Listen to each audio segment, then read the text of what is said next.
Okay, I'm not sure how much of this you'll be able to see, but if you can tell, the serger should have 4 spools of thread on it, but it only has 3. I just brought it in from the car and realized that there's one missing, and see?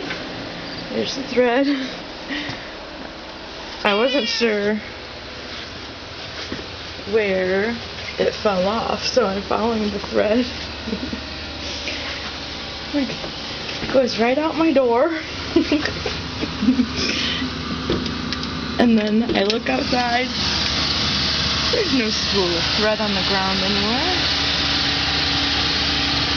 So it's in my car. Stuck on the plant.